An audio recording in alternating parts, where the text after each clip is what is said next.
OBC মামলায় কলকাতা হাইকোর্টের নির্দেশের উপর স্থগিতাদেশ দিল সুপ্রিম কোর্ট। হাইকোর্টে ওবিসি মামলা ফেরালো সুপ্রিম কোর্ট। শুনানির জন্য হাইকোর্টের প্রধান বিচারপতিকে নতুন বেঞ্চ গঠনের নির্দেশ সুপ্রিম কোর্টের। আগামী 6 থেকে 8 সপ্তাহের মধ্যে হাইকোর্টে শুনানি শেষ করার নির্দেশ দিল সর্বোচ্চ আদালত। এই মুহূর্তে সবথেকে বড় খবর, ওবিসি মামলায় কলকাতা হাইকোর্টের নির্দেশের উপর স্থগিতাদেশ দিল সুপ্রিম কোর্ট। হাইকোর্টে ওবিসি মামলা ফেরালো সুপ্রিম কোর্ট এবং শুনানির জন্য হাইকোর্টের প্রধান বিচারপতিকে নতুন বেঞ্চ গঠনেরও নির্দেশ দেওয়া হয়েছে। আগামী 6 থেকে 8 সপ্তাহের মধ্যে হাইকোর্টে শুনানি শেষ করার নির্দেশ দিয়েছে সর্বোচ্চ আদালত। মামলা ফেরানো হলো হাইকোর্টে এবং নতুন বেঞ্চ নির্ধারিত করে শুনানির জন্য হাইকোর্টের প্রধান বিচারপতিকে অনুরোধ সুপ্রিম কোর্টের। আগামী 6 থেকে 8 সপ্তাহের মধ্যে কলকাতা হাইকোর্টকে শেষ করতে হবে এই শুনানি। এই মুহূর্তে টেলিফোনে রয়েছেন আমাদের সঙ্গে প্রতিনিধি সৌভিক মজুমদার।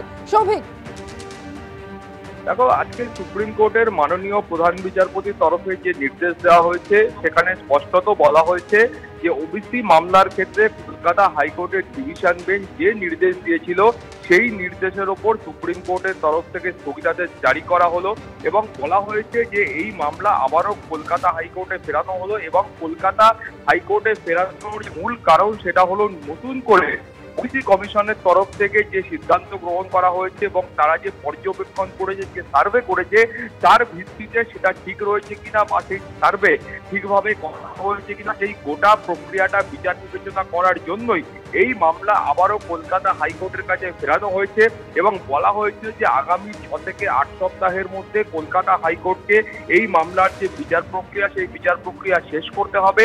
এবং এছাড়াও বলা হয়েছে যে এতদিন পর্যন্ত যে বেঞ্চে, যে ডিভিশন বেঞ্চে কলকাতা হাইকোর্টের এই মামলা চলছিল, অর্থাৎ বিচারপতি তপব্রত চক্রবর্তী এবং বিচারপতি পান্তা, সেই বেঞ্চ বাদ দিয়ে নতুন করে অন্য বেঞ্চ গঠন করে তারপরে এই মামলার বিচার প্রক্রিয়া কলকাতা হাইকোর্টে সংগঠিত করতে হবে এবং প্রধান বিচারপতিকে, কলকাতা হাইকোর্টের প্রধান বিচারপতিকে সেই মর্মেই কিন্তু সুপ্রিম কোর্টের তরফ থেকে অনুরোধ করা হয়েছে। অর্থাৎ কলকাতা হাইকোর্টে এখন থেকে ওবিসি মামলার জন্য নতুন করে একটি ডিভিশন বেঞ্চ তৈরি করতে হবে এবং সেই বেঞ্চেই কিন্তু এই মামলার পরবর্তী পর্যায়ের বিচার প্রক্রিয়া এগোবে। এবং তুমি জানো যে মূলত কলকাতা হাইকোর্টের তরফে যে নির্দেশ দেওয়া হয়েছিল সেই নির্দেশে বলা হয়েছিল যে সরকারের তরফ থেকে নতুন করে যে 140টি সম্প্রদায়কে অন্তর্ভুক্ত করে ওবিসির একটি লিস্ট বার করা হয়েছে, সেই লিস্টের ওপর কলকাতা হাইকোর্টের তরফে স্থগিতাদেশ দেওয়া হয়েছিল এবং কলকাতা হাইকোর্টের তরফে বলা হয়েছিল যে 2010 সালের আগে পর্যন্ত যে 66টি সম্প্রদায় এই ওবিসি লিস্টের অন্তর্ভুক্ত ছিল, সেই 66টি সম্প্রদায়কে নিয়েই কিন্তু সমস্ত ধরনের নিয়োগ প্রক্রিয়া বা সমস্ত ধরনের যে ভর্তির প্রক্রিয়া সেটাকে সংগঠিত করতে হবে।